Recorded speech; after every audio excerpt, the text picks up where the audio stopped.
We talk about likes, we talk about shares, we talk about comments, we talk about impressions, and we talk about reach. And don't get me wrong, all of those things are important. But at the end of the day, you can't put a like, a share, or a comment into your bank account, right? You have to convert those things into something more, into customers, people who are willing to pull out their wallet and hand you money. What's up, Driven to Win Nation? Chaz, Wolfe here. Does your marketing suck? Do you struggle with work-life balance? Well, good for you, because I've got Wayne Mullins here, the founder of Ugly Mug Marketing, to not only talk about how he's crushed it in his digital marketing agency and made hundreds of millions for his clients, but also how he's integrated presence into his family. So grab your pen, let's dive in. I appreciate Wayne just taking the time and jumping in here. I loved one of the things that I read about you. It said something about you've taken a creative approach, and that's paid off for you and your clients. I would love to hear what your thoughts are on that first. Yeah, absolutely. I mean, first of all, you can kind of get a hint of the uniqueness, differentness with the couch and the colors. Yeah. We've always taken just a very non-traditional approach, which often means it's a more difficult path for our clients. For example, we actually invented a very cheesy, fictitious superhero who went around and visited, I forget the total number, it's 30 plus something high schools, and dressed in a full superhero outfit. He was called the Jobinator. And he actually was at an event today. He's been doing this now for almost 10 years, promoting this certain program in high schools. Okay. So very non-traditional. Yeah. Now I'm going to go tactical on you. Why? I mean, I'm with you, creative and do something different and get attention. But what did you hope that would do originally, and what does it do now, if any different? Yeah, so it's a program for high school students. It's actually for them to take another test. It's a skills-based assessment test, and it's voluntary, so they don't have to do it. And so the question is, how do you motivate and inspire teens to take a voluntary test that they don't have to take? And so, social would be almost impossible. Television, radio, internet. How do you convey that message? And so it's just for this region that the client was focused on. So we invented this superhero that went around to all these high schools during lunch breaks and made personal appearances and talked about the reasons why they need to know their skills. Yeah, I love that. That's cool. Let's talk marketing for a minute here, because you're creative, and I know a lot of marketers are, but there's this, against the grainness that I would describe your bio, as well as just, your background and just the things that we talked about just right now. Yep. But a lot of marketing is like, no, hey, don't reinvent the wheel. Don't get too colorful. Find what works and duplicate it. What are your thoughts on that? Because that definitely doesn't sound like your style. Yeah, I mean, there's a lot to be said for, I think it was Austin Keeloin's book, Great Artists Steal or Steal Like an Artist, I think was the official title of that. So there's certainly something to be said for copying what works, right? Sure. Instead of reinventing the wheel from scratch. Yeah. On the other hand, being better is a quick path to going out of business. In other words, being slightly better than a competitor is not going to work, whether it's customer service, whether it's product. The only thing that works is different. I mean, that's the only thing that causes you to stand out. And so it's really using the core principles, the foundational elements that do work and have been proven over time, and then figuring out how do we actually take these core principles, but how do we do something different in terms of standing out, capturing attention of the audiences? Yeah, it's really powerful. What have you seen just in 2024, people, whether your clients or things that you've done for your own business, that's captured that attention, that standoutness that you're referencing? Yeah, I think, number one, right now we're in this, this space and this race with AI. Everyone, particularly in the marketing space, is attempting to quote unquote embrace AI and figure out how to use AI. And what I believe to be true at this point is, in the business world right now, for the most part, a lot of this noise we're hearing around AI is very similar to the gold rush in the 1800s. The people who are making the most money are the people who are selling the tools to the gold prospectors. So in this case, it's the people selling the courses, selling the training, selling the, the plugins and the things for AI that are making the most money. The people actually using AI are not actually making that much. Now, that doesn't mean I'm against AI, and that doesn't mean we don't use AI. So I think to stand out right now, when everyone is running towards this thing, I believe this is an opportunity you could take a stand. Somebody could take a stand and say, you know what, as the world moves towards more automation and more robots interacting with you, we're going to take the opposite approach. We're going to be more human. When you reach out to us, it's a 100% human 100% of the time. So that'd be one example. Yeah, I love that. I think that 100% human 100% of the time, I think, is probably something that a lot of people are going to use. But, I even have an experience from this past weekend. I was traveling and, I called up American Express about an issue that I was having. And I had to talk to like 4 different people, and I think 4 different countries. And I never actually spoke to anybody that could help me. And that in itself, even though I was speaking to a human, was challenging. And I can only imagine if it was all bots, especially early on, the way that it is now, because you're right, there is that element. For marketing, let's just stay on the AI vein for a minute. What tools are you using that are helping you crush it for clients, crush it for yourself? What's working with AI in marketing today? Yeah, what I would say is most people who are in marketing, whether you're agency side or you're just doing marketing for your own business, if you've been using Facebook at all, Facebook ads at all, whether that's Boost Post or Ads Manager, AI has been a part of those platforms for years now. Because we're an agency, we get access to some stuff from Facebook as, quote unquote, agency partners, where they share kind of their roadmap and what they're working on. And in 2017 or 18, I don't remember the year, they shared this presentation with us. And in that presentation, they showed the power of machine learning, which we would call AI today, for photos. And so they showed this picture during their presentation. It was a picture of someone standing in their kitchen.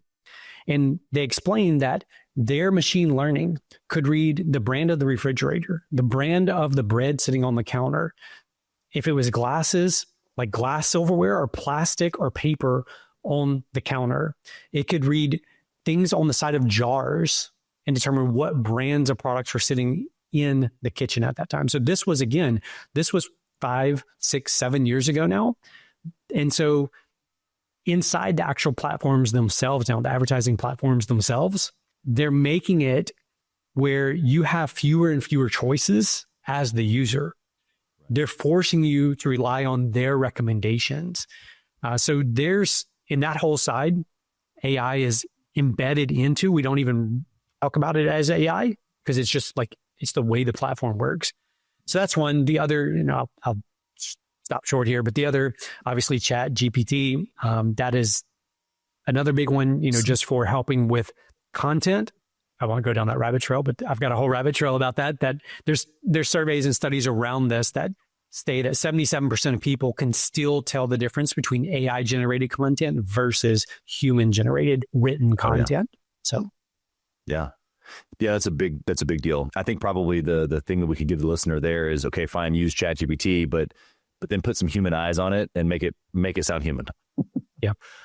Don't leave it with ChatGPT fully, Yeah, 100%. It is, those tools can make us better or they can make us lazier. And my fear is for most, they're going to make us lazier. Yeah. Yeah, you're right. Anytime, even just organically, if I see, LinkedIn or Facebook post, it's like, a little cringy, that was definitely created by ChatGPT. Yeah. Yep. What do you think that element is? Like, how is it that I can tell that something is written by a human versus ChatGPT? What's the missing link? So the missing link in that study or that survey that I referenced was ChatGPT, any AI generated content was too perfect. And that doesn't mean there weren't, that human had typos or, bad punctuation or things like that. It was just, it sounded too perfect. Yeah. It didn't sound human. And so I think that's it. I think it tries too hard maybe to sound human. Therefore, it doesn't sound human. Yeah. Yeah. That's probably a good assessment. Just, knowing that piece, that too perfectness, would you say that good copy then is fill in the blank? Story form, more human, a little bit less perfect, more how we normally talk? How would you describe copy in this environment? Yeah, I think more conversational. That may be the best term. It's more dialogue, less monologue. Okay. Yeah. What do you think that the listener right now who's, maybe they have a garage door business, or maybe they're a real estate investor, different types of industries listening, what can they take from what you just said there? What does conversational sound like in a couple of different examples from maybe some clients that you're working with? Yeah, I would say that number one, pretty much everything you were taught in school is incorrect when it comes to learning copywriting and true copywriting skills. What you were taught in English class is not the way that most people have conversation and have dialogue.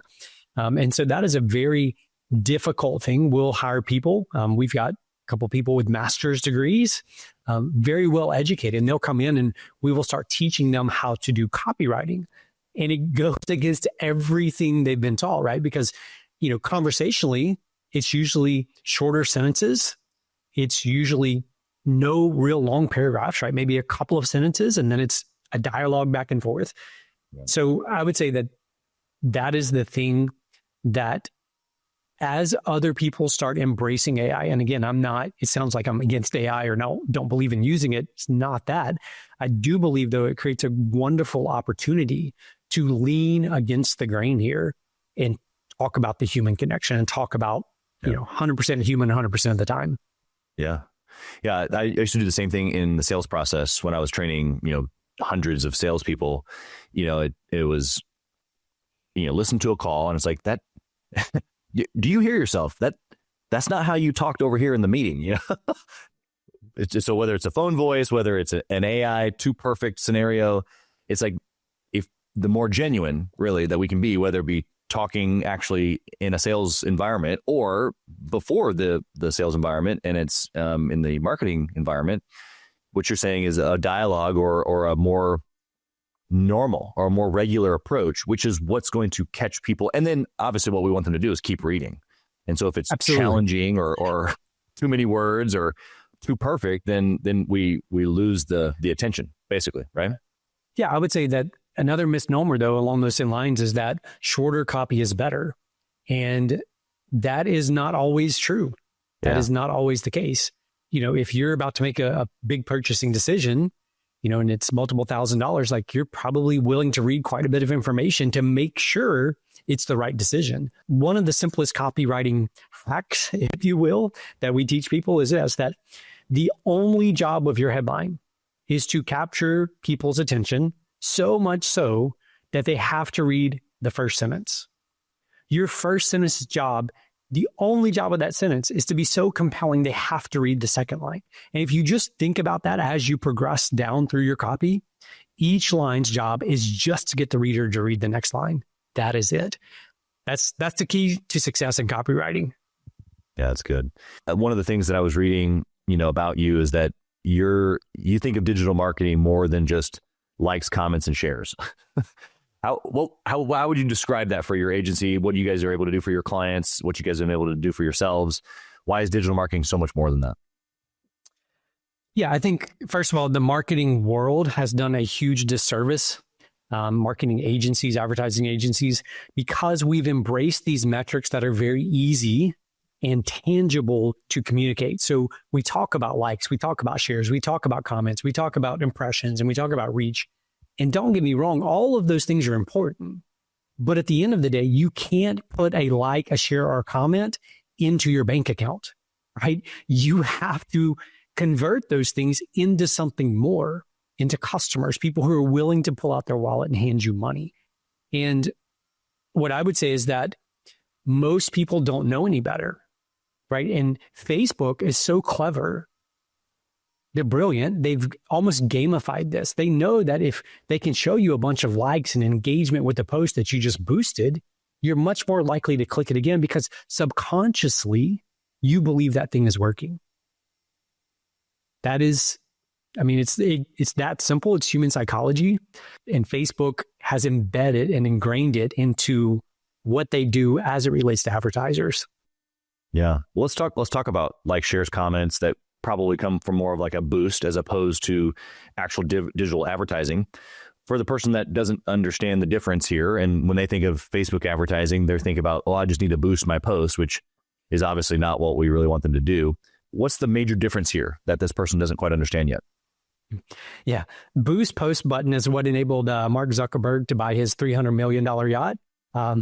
It is designed for one thing and one thing only. It's designed to be super simple to give you as an advertiser feedback that makes you believe that it's effective and efficient for you to advertise on their platform.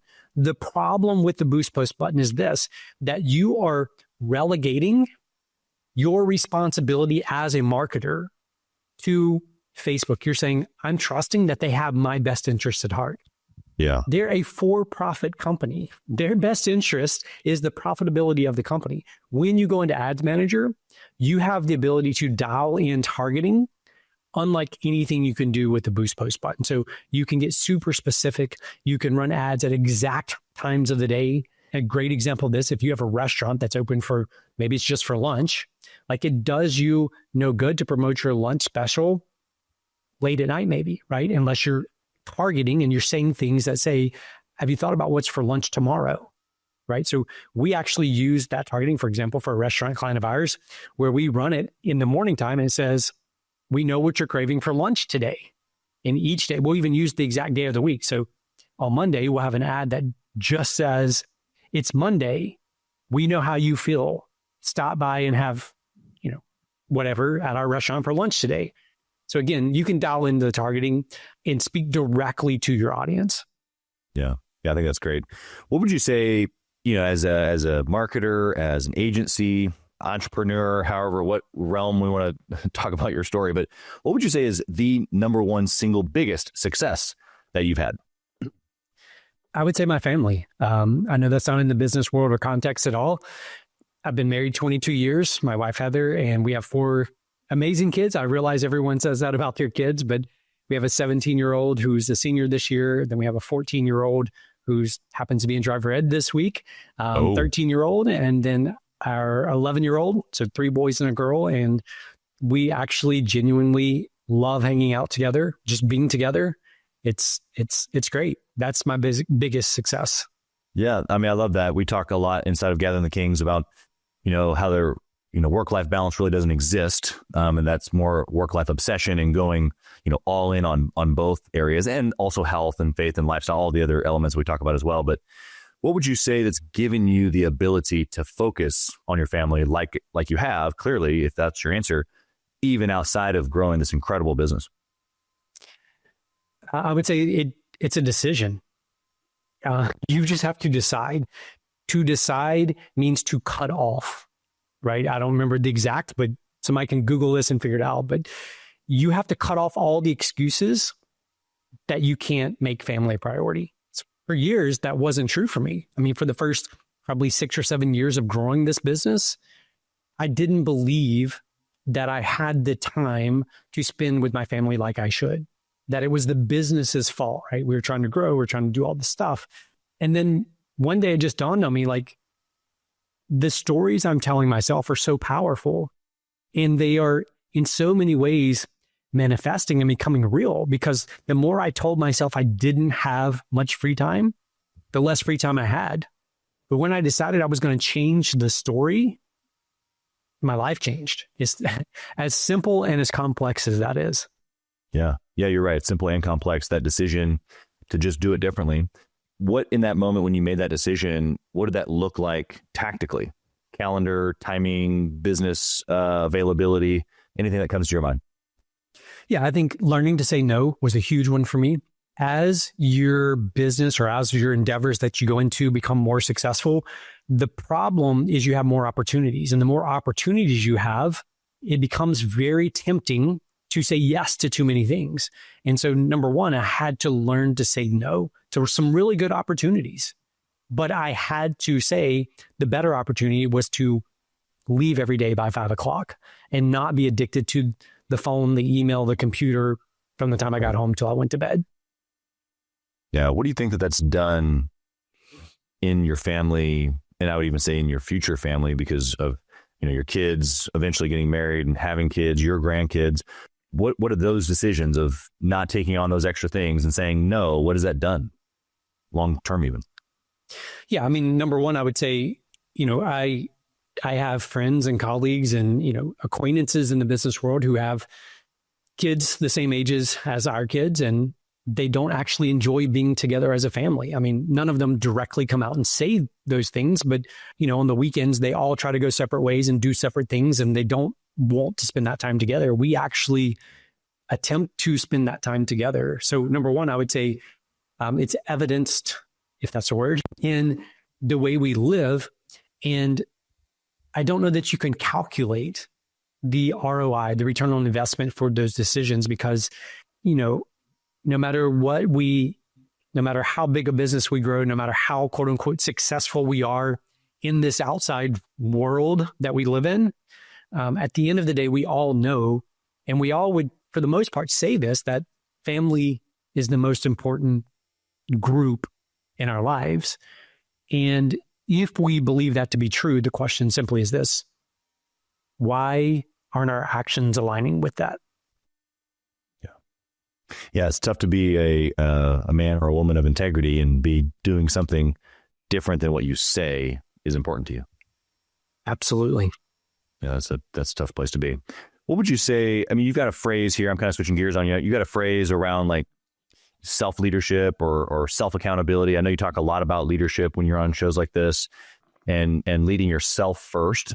What's this concept of self-leadership unto being a great leader, self-accountability? There's several items here that I know you like to talk about. I'd like to open up that can and see where you want to take us. Yeah, so I believe from my experience that the most difficult person that you will ever have to lead in your entire life is the person who looks back at you in the mirror every single day. I know for me, I shared a little bit about this earlier, but for the first 7 years of growing this particular business, my employees didn't want to show up on time. They didn't want to work. They were always complaining. The list goes on and on, right? I had all these reasons that my team wasn't performing and they weren't great. And I was the victim of the situation, right? Yeah.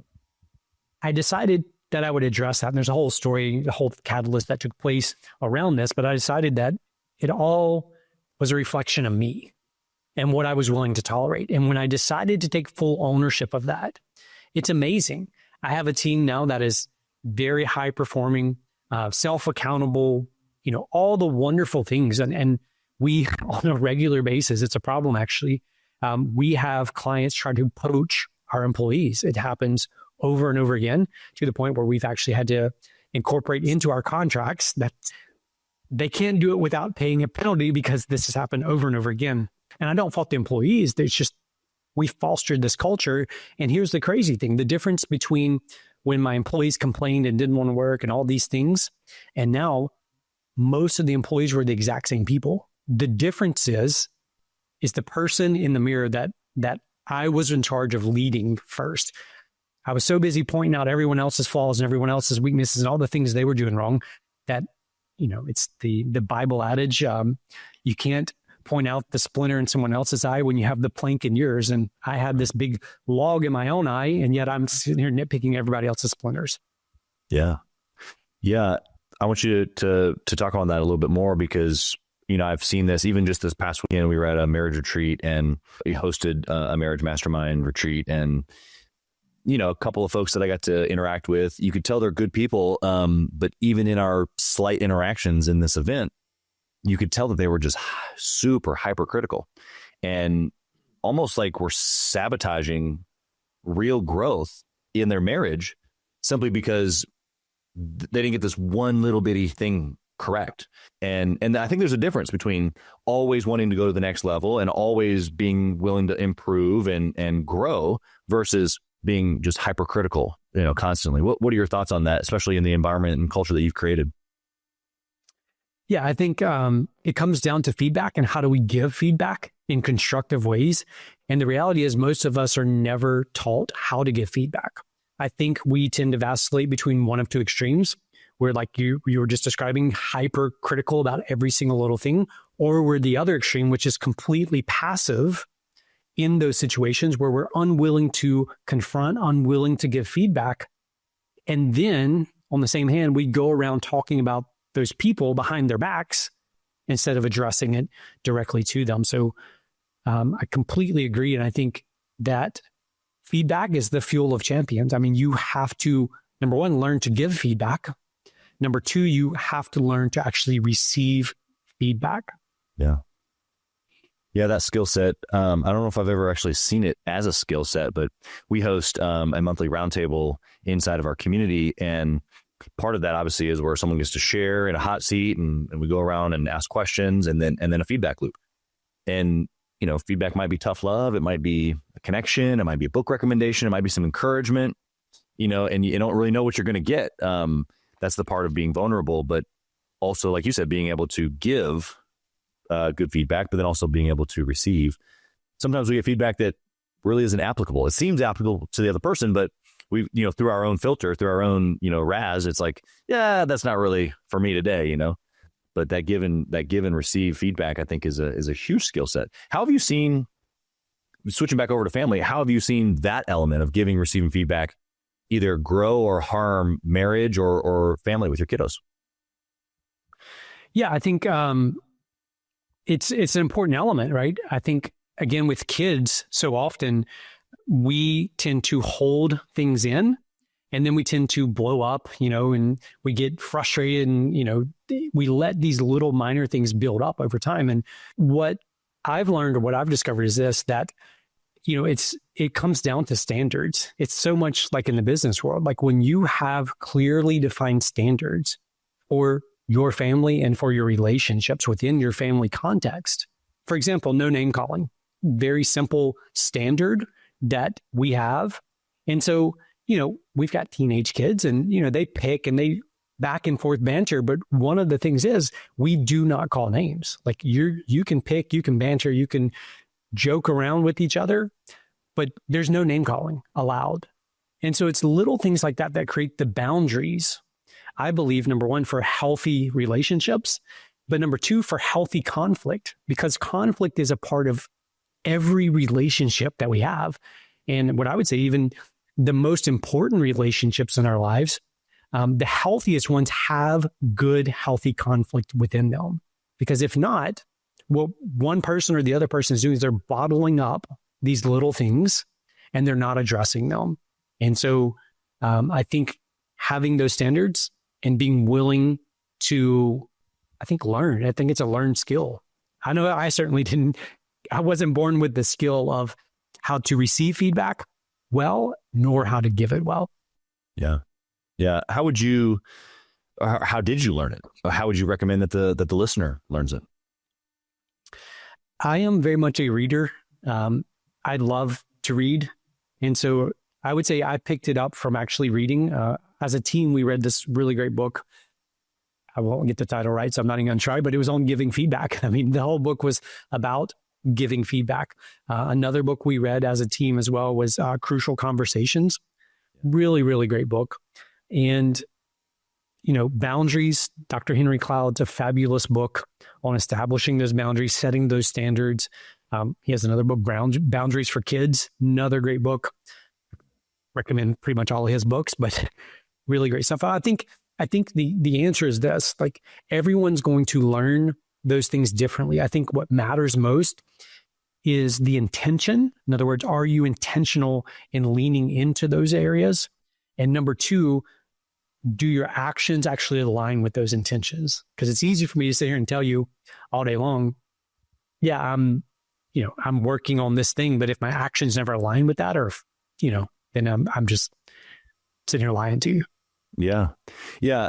We've kind of touched on that integrity piece a couple of times now.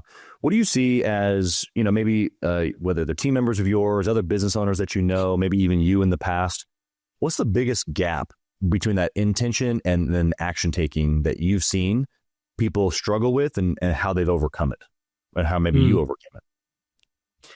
Yeah, I think, again, faulted on education system, faulted on society, faulted on whatever you'd like. But I don't think that most of us come into adulthood with this understanding that there's a gap between when we give our word, whether it's explicit, in other words, I tell you I'm going to do something, or implicit, implied. So in other words, when people come to work here, we have core values, we have an expectation guide, and they've seen these things before they come work here. And one of the conversations we have before they come work here is like, is there anything here that you could not live up to? Like, we want to talk about this. If there's something in our expectations and our values that you don't think you could live up to, let's talk about it. And so then the first conversation that I have with the new hire when they're actually hired in the business is this idea of the gap between when we give our word and the response. In other words, our actions after that. And there's power in that gap. In that gap is where we either continue building trust or we start building suspicion. It's in that gap. And so the first conversation that we have with people is this, like, our default here is trust. We default to trust. Your job is to earn suspicion, not trust. So we don't want you to do that. But whenever you give your word and then you don't keep your word, you are now earning suspicion, which is what we don't want. We've imparted at the beginning, we filled our tank with trust. I think that's very different from most organizations and most relationships. Most begin with, you have to prove yourself trustworthy first. Yeah. And I think personally, I think that is a very counterproductive stance. I understand why most people take that stance, but I think it's very counterproductive because then both sides are having to constantly attempt to earn and prove the other person that they are trustworthy. Versus if we enter a relationship and say, look, I trust you. I trust your judgment. You wouldn't be here if we didn't trust you. So let's maintain that. Yeah. What do you think, or what role do you think communication plays in that right there? The suspicion versus trust. I mean, you're saying you're giving trust right away. How much does communication, or lack thereof possibly, play in earning suspicion? Yeah, what I would say is almost always. Sometimes I think people, they're afraid. I think, again, this is a thing I think we're so bad at as entrepreneurs, is that we create environments where people are not allowed to fail. And I think that's a mistake. Again, I don't want people to make mistakes, but I want an environment where there's safety if people do make mistakes, because the only way we can grow, the only way we can try new things, the only way we can continue to be remarkable is to try things that don't work, right? We can't keep doing the same things over and over again. So I think owning the communication and creating that safety where, look, if you screw up, the question is, are you going to own up to it? Are we going to come talk about it? Or are you going to try to sweep it on the rug and cover it up and act like nothing ever happened? So again, I think for us internally, it's a lot of teaching and training around the freedom to come share the failures. Yeah. Yeah. I think being open, free, vulnerable, it's over communication in my book. I was just talking with a part of one of my teams earlier today about what it means, or what it maybe feels like to the client, or even just our own team when there's not enough communication. Well, it typically leads to questions or suspicion, as you called it. Suspicion might be a little strong in some circumstances, but if I have a question on something, whether it's an event that we're doing, part of my membership, how this podcast is going to go, like if I have any questions at all, that means communication wasn't the best it could have been. If communication delivered everything it was supposed to, we wouldn't have any questions, right? And then therefore there wouldn't be any suspicion, because I would know. I would have trust that this is what it's going to be, and then we'd be able to walk right through it together, and it would all be good. And so I think that that's probably the challenge for most teams, is not assuming that the other person, or for sure the client, is following along. And it's like, well, we can't just tell them once and, hey, they're an adult, they should get it. It's like, actually, that's not what client experience is, or even team environment, team culture. That's what you're referencing it as. We've got to over communicate and make sure everybody's coming along, because otherwise people have questions, and then doubt creeps in, suspicion, which is all lack of trust, and then things start to erode pretty quickly. Would you agree? Yeah. A good friend of mine, he's a co-founder of a company, and they have about 650, 700 employees, and he's the CEO of the organization. And I was just talking with him this last week, and, just talking about his role and what he's doing now and all this other stuff. And he said, my official title is co-founder and CEO. He said, but the reality is I am co-founder and CRO. And I'm like, CRO? He's like, yeah, I'm the chief reminding officer. He said, because what I've discovered is that my job is to remind people, remind our team, remind our stakeholders, why do we exist? Where are we heading?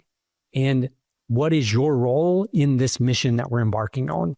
And he said, just when you're starting to get sick of saying it, they're just now starting to hear it. Yeah, that's so good.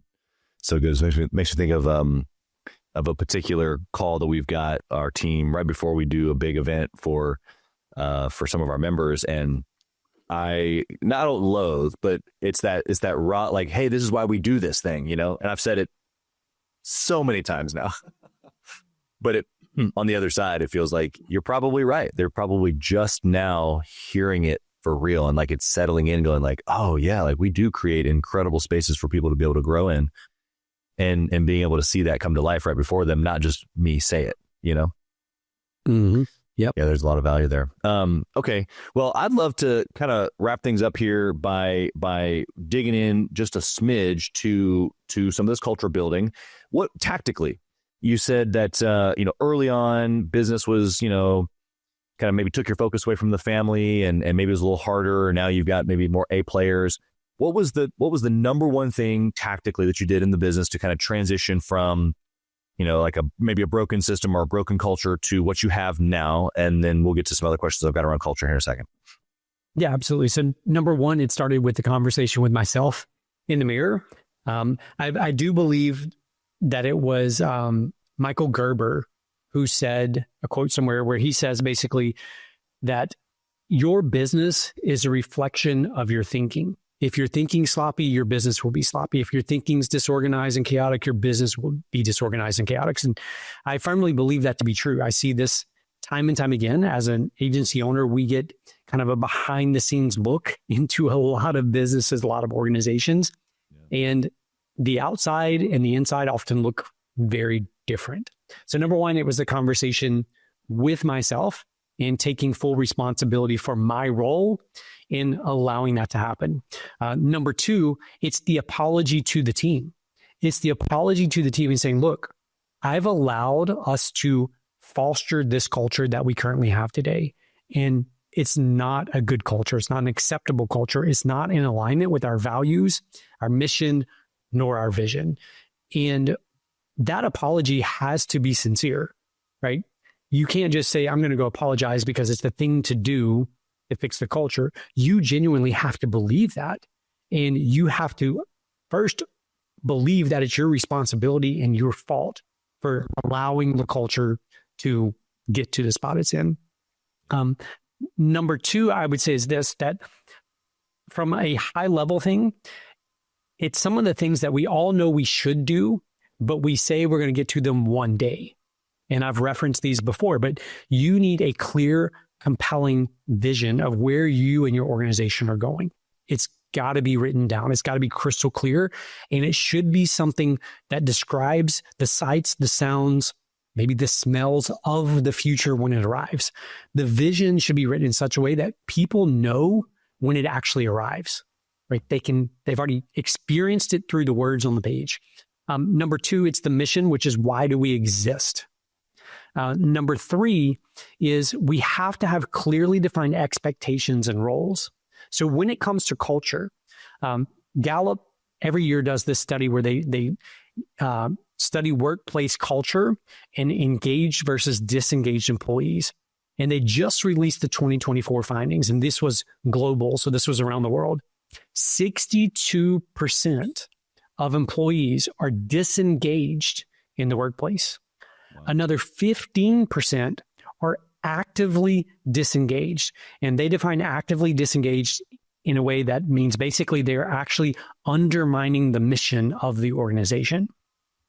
So you put those two things together, you're at almost 80% of employees today around the world are disengaged in some way, shape, or form. And I believe it boils down to this. Number one, they don't clearly understand where we're going as an organization, right? They don't see the future that we're trying to create. Number two, they don't understand why it matters. Like, why does it matter that we're going after this thing that we're creating? Three, what is my role in helping bring this thing to life? So in our application process, when you apply for a job here, one of the steps is you read our vision, which is written in the future, and then you have to record a video, short video, explaining how you see yourself bringing that vision to life. Because then what it does, it ties the role to their sense of purpose, their gifts and their abilities on helping bring that to life. And then the fourth thing you have to do is you have to let them know, everyone on your team has to clearly understand how their performance will be measured as it relates to the role and to bringing the vision to life. So those are the four ingredients. So the answer is, number one, I got honest with myself. Number two, I apologize to the team for allowing the culture to exist that existed. And then I went back to some of those things that I had been putting off. I got crystal clear about where I was trying to take the team, why it mattered, what each person's role was in that, and then how would their performance be measured along the way. Yeah, I love it. I'm curious, video response from employee that says they're going to be part of this vision and this is how they're going to do it. Give me craziest video or story that you could think of a response that you've gotten. We've had some very creative ones to the point where they can be no longer than 2 minutes. That's one of the requirements. We've had some people produce like mini movies with that 2-minute space to get these jobs. I would say some of them aren't necessarily crazy, although we did have one who gave us a tour of her farm on the video as she was answering some of the things. That was interesting. The ones that I think are the most surprising to me are the ones who you can tell didn't put any thought into it. So they've got a bright light behind them and you really can't see their face and you can't hear them. They move the phone all around or whatever they're recording with. Those definitely stand out in not such a great way. Yeah. I'd love to end by asking you kind of a unique question. And it's really because you said your number one success was your family. And I just so appreciate that about you. But I want to end in the same fashion. If your kids were here, if your wife was here, maybe it's a collective voice, maybe it's one person that you're thinking of, and I asked them to describe you, what do you think that they would say? So that's a great one. You know, obviously I can't speak directly for them. But, you know, I would hope that the kids would say that I am present, not just in terms of there, like at the things or at the house, but present. You know, I would hope that all of them, my wife included, would say that I challenged them in meaningful ways that made them better. That's good. That's good. Yeah, I just really appreciate that. It was a pretty present answer. So thank you. How can the listener find you? You know, you've got this incredible business. Of course, you probably lots of cool things that you're working on outside of that, but how can the listener find you? Sure. The simplest place, our website, uglymugmarketing.com. All of our social emails, all that good stuff is right there in one spot. On the semi-personal kind of leadership side, I share most of that on Instagram. It's at Fire Yourself. Love it. Wayne, you've got just an incredible energy about you that just is humble, and you've given so much here in just such a short time. So I just appreciate your experience and being able to articulate so well. And just on behalf of the audience, thanks for giving what you have. Blessings to you, your family, and of course your incredible business and all the things you get your hand into. I appreciate you, man. Thanks for being here. Thank you so much for the opportunity.